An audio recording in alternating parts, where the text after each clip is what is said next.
Start करते हुए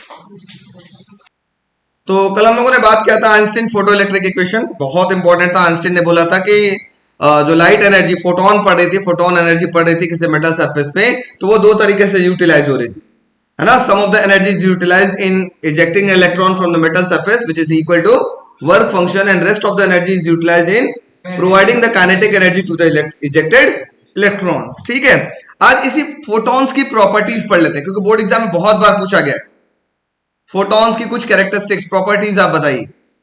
ठीक है, तो लिखते हैं, हेडिंग लिखो बच्चों, फोटॉन्स। एक लाइन में कुछ थ्योरेटिकल है, लिख के खत्म करिए। ये आता है आपके पास, शायद मैंने प्री बोर्ड में भी दिया था बच्चों को, बहुत इंपॉर्टेंट है। देखिएगा, photon is the packet of energy, a photon is the packet of energy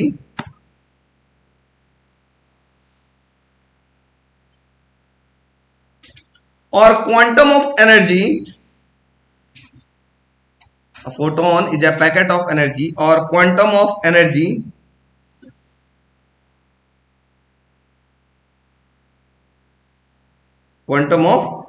ejected at the speed of light,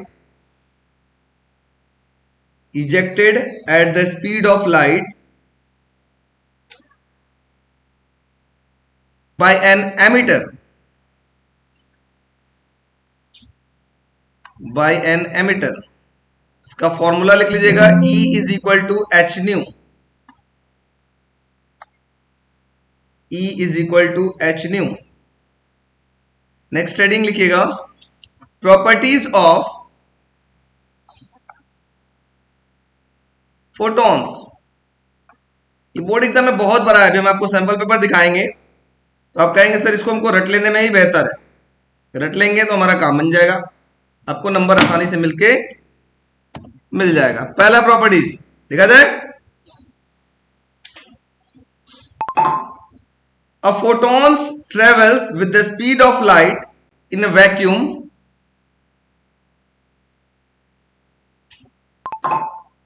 photons है जो लाइट की स्पीड से ट्रेवल करता है, ब्रैकेट में आप लिख सकते हैं जिसकी स्पीड कितनी होगी, 3 × 10⁸ मीटर पर सेकेंड।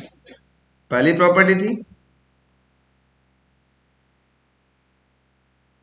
सेकंड पॉइंट हो गया बच्चों,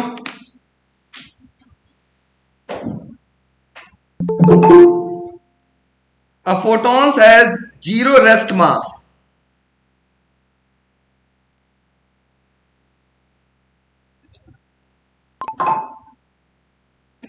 a photon has zero rest mass, मतलब m नॉट इक्वल टू 0। ठीक है, थर्ड पॉइंट, मतलब फोटॉन्स रेस्ट में कभी एग्जिस्ट करता ही नहीं है। ठीक है, कौन बच्चा है यार, एक ले ऐसे लिख सकते हो, दैट इज लिख लो, that is photons can not exist at rest. Zero rest mass का मतलब photons can not exist at rest. ठीक है, रेस्ट में नहीं होता, हमेशा कैसा होता है, ये मूव करता रहता है। Third point,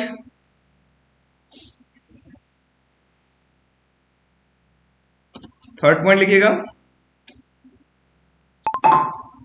the kinetic energy of photons is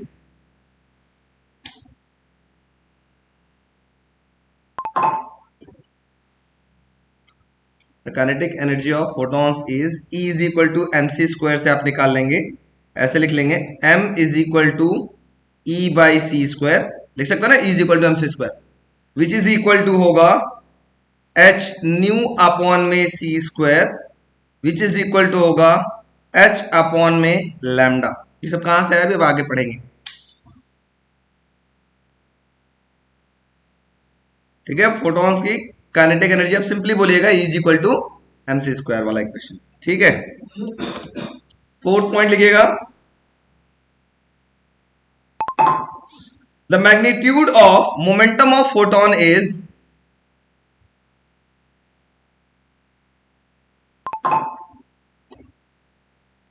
the magnitude of momentum of photon is, photon का जो मोमेंटम होता है P इज इक्वल टू होता है E by c, which is equal to h nu upon में C, which is equal to H by lambda. यहां पे H by C lambda होगा, ये वाले में, ऊपर वाले में ना C लैम्डा करिएगा, H बाई सी लैम्डा। कैसे आ रहा है हम आपको दिखाएंगे, डी ब्रोगली हाइपोथेसिस से ये फॉर्मूला कैसे आया सभी में आपको दिखाते हैं, घबराइएगा नहीं। ठीक है, प्रॉपर्टी नंबर 5 लिखते हैं। फिफ्थ प्रॉपर्टी, बात नहीं, ये पांचों प्रॉपर्टी आप रट लीजिएगा, बोर्ड एग्जाम के लिए बहुत इंपॉर्टेंट है। Property number 5, the energy of photon in terms of wavelength is given bye,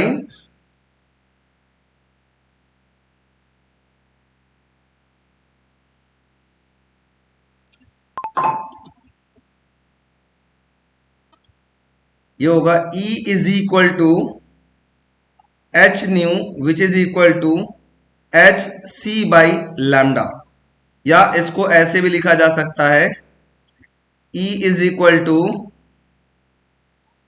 1240 electron volt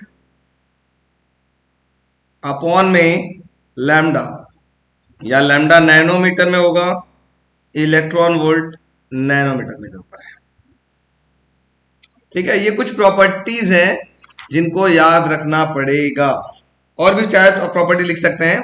property number 6, easy property आप याद कर लीजिए जो आपको याद हो जाए। प्रॉपर्टी 6 प्रॉपर्टी क्या कहता है, photons travels in a straight line,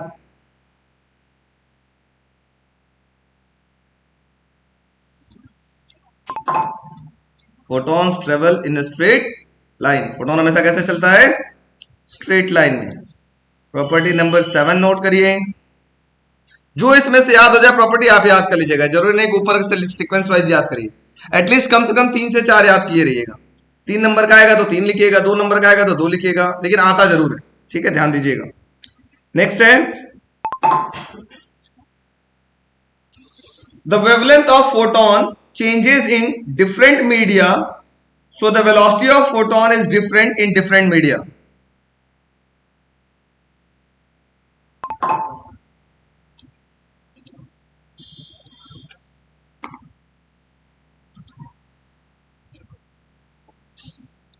The wavelength of photon changes in different media, so the velocity of photon is different in different media.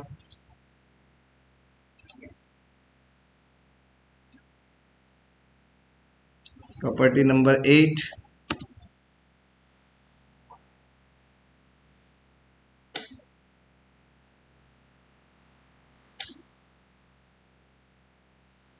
property number 8 is very important. Photon do not have any charge, so they are electrically neutral.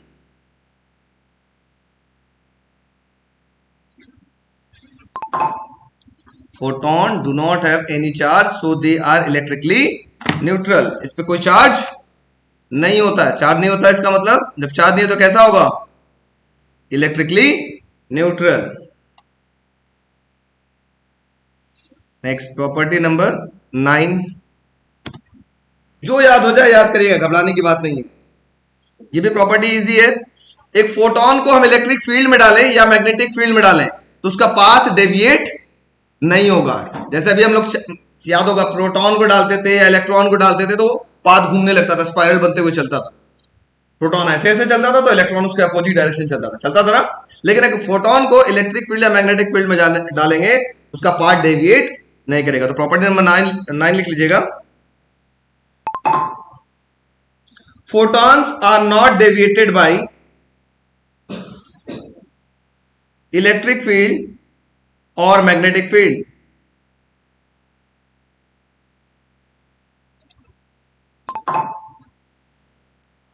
ठीक है, electric field और magnetic field में ये deviate नहीं करता। चलो बहुत है इतना प्रॉपर्टी, ज्यादा नहीं लिखना चाहिए, ज्यादा लिखोगे नुकसान करेगी। क्लियर हो गया? तो फोटोन की कुछ प्रॉपर्टीज आपको अपने आप याद होगी। पहली प्रॉपर्टी तो ऐसी याद होगी, किस स्पीड से ट्रेवल करेगा? लाइट की स्पीड से। कैसे चलेगा? सीधा चलेगा। इलेक्ट्रिक फील्ड मैग्नेटिक फील्ड में डालेंगे तो डेविएट नहीं होगा। ठीक है। इसका वेवलेंथ अलग अलग मीडियम में अलग अलग होता है, क्योंकि इसकी वेलोसिटी क्या होती है? अलग होती है अलग अलग मीडियम में। ठीक है। तो बहुत सारे आपके पास, ये इलेक्ट्रिकली क्या होता है? न्यूट्रल होता है, क्योंकि इसके ऊपर कोई चार्ज नहीं होता। ये सब लैम्डा वगैरह कैसे आया, अभी हम लोग इसको बात कर लेते हैं। सब एक और प्रॉपर्टी इंपॉर्टेंट है इसका, ये रेस्ट मास जीरो होता है। इसका रेस्ट मास जीरो का मतलब ये हमेशा वेलोसिटी में रहता है, मतलब वेलोसिटी इसके पास रहेगी, रुका होता नहीं है। फोटॉन्स कभी रुकता नहीं है। ठीक है। तो ये कुछ बेहतरीन सी प्रॉपर्टीज है, ये इसको आप लोग याद कर लीजिएगा। चलिए अब हम लोग देखते हैं डी ब्रॉगली हाइपोथेसिस। इसका डी स्मॉल लेटर में लिखा जाता है,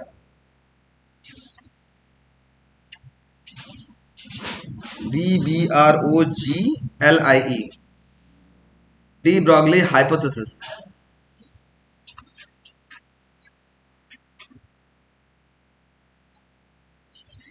डी ब्रॉगली जी क्या कहते हैं?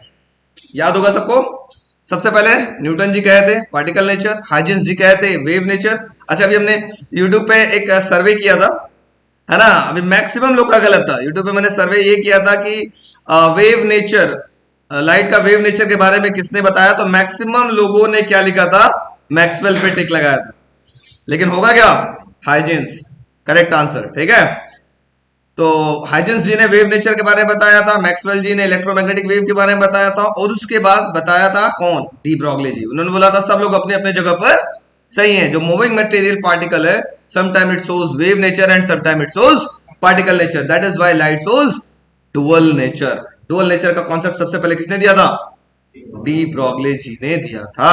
बात समझ आ गई? तो लिखो फटाफट। केमिस्ट्री में भी बार बार पढ़ते होगा, डी ब्रॉगली का नाम आता होगा, है ना? देखिए according to de Broglie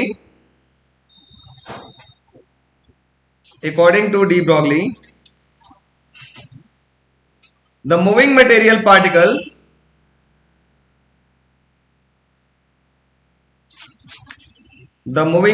particle sometime it shows, sometime it act as a wave and sometime act as a particle, sometime it act as a wave and sometime it act as a particle. That is why light shows dual nature. That is why light shows dual nature. And the de Broglie wavelength is given by,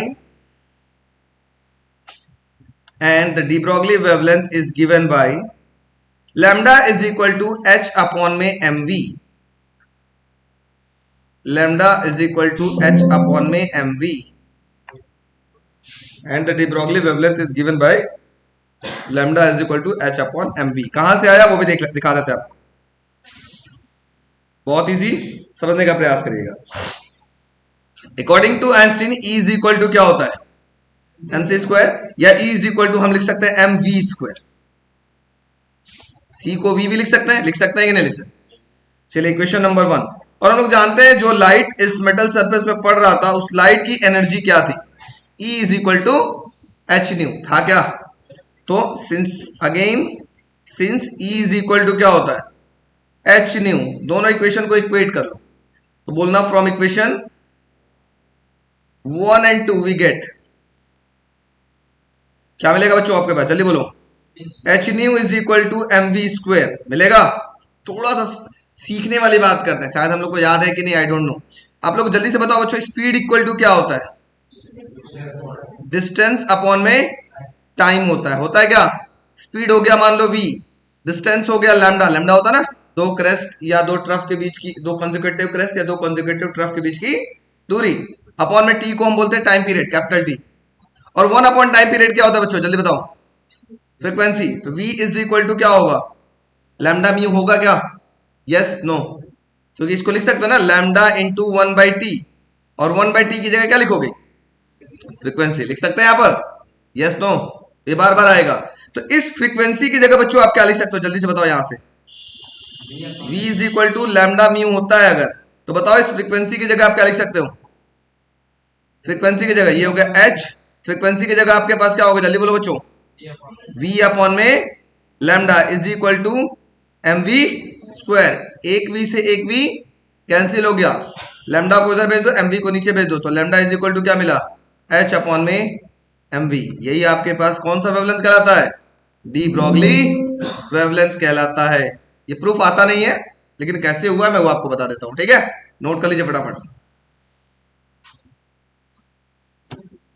ठीक है।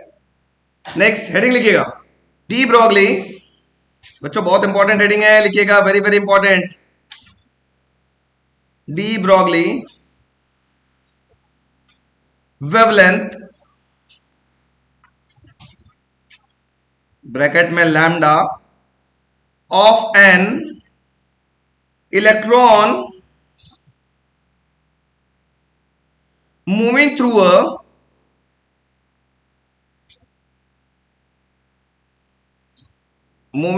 a potential difference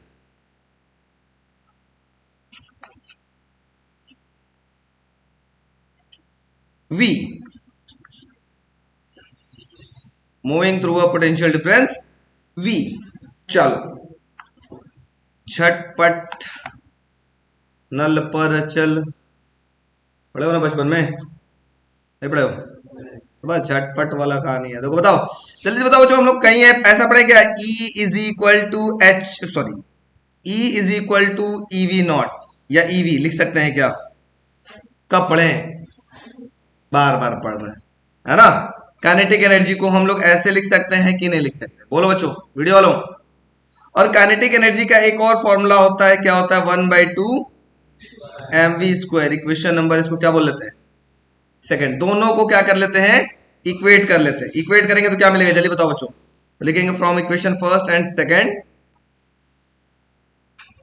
from equation first and second we get, बच्चा बात कम काम ज्यादा, 1/2 mv square equal to होगा ev, तो यहां से v इज इक्वल टू क्या मिलेगा बच्चों, जल्दी बताओ, v स्क्वायर इक्वल टू हो जाएगा 2ev अपॉन में m, ठीक है, तो v इज इक्वल टू क्या होगा, अंडर रूट के अंदर 2ev अपॉन में m होगा।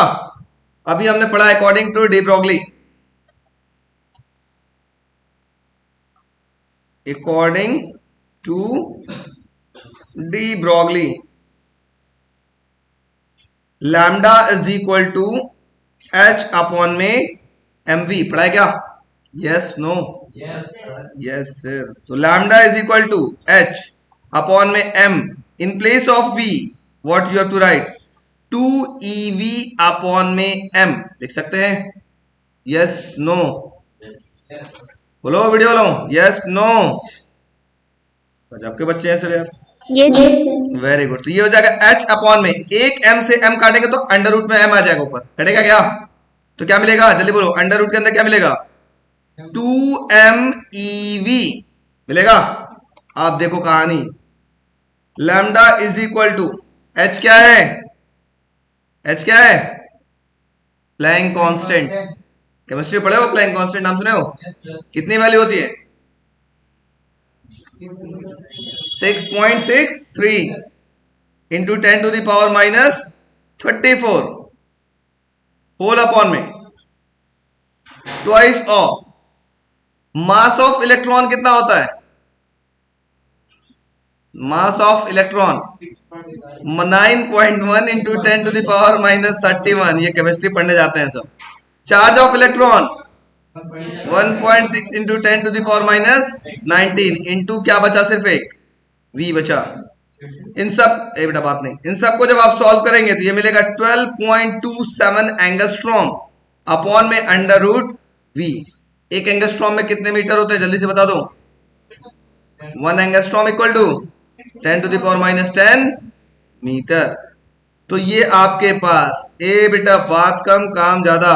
अब ध्यान से सुनो, ए नन्हे मुन्ने प्यारे बालकों एंड बालिकाओं, बालकों बालकम बालकाओं, बहुत सही। अगर हम एक तरफ वेवलेंथ लिख दें और एक तरफ हम वो पोटेंशियल लिख दें, इनके बीच का ग्राफ बनाना चाहें, तो बताओ। देखो wavelength is inversely proportional to क्या दिख रहा है, पोटेंशियल। ग्राफ कैसा बनेगा इसका, अगर बनाना चाहोगे करो। बात समझ में आ गई? Yes no? फटाफट नोट करो। ये आता है, ये 99% इस टाइप के क्वेश्चन, इस फॉर्मूले पे क्वेश्चन आते हैं।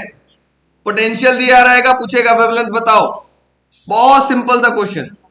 ए बेटा सुन लो पहले मेरी बात करने में उड़ जाओगे जिंदगी बर्बाद हो जाएगी। पोटेंशियल दिया रहेगा, सीधा पूछेगा वेवलेंथ बताओ, कहोगे ये कौन सा फॉर्मूला लगेगा भाई। तो यह वी क्या है, ये पोटेंशियल है, लैम्डा वेवलेंथ है। और यहां पे ये वी क्या था, यहां पे ये वी क्या था, ये वेलोसिटी था। ठीक है, तो अच्छा चलो इस वाले वी में से पूंछ हटा देते हैं, अच्छा लगेगा, है ना, तुमको समझने में आसान रहेगा। इसको हम करते हैं ट्रांसपेरेंट, और यहां से वी में से पूंछ हटा के सीधा ऐसे वी लिख देते हैं। ऐसे वी का मतलब पोटेंशियल, ठीक है, और जहां पूंछ लगाए इसका मतलब वेलोसिटी। क्लियर हो गया? छापो फटाफट।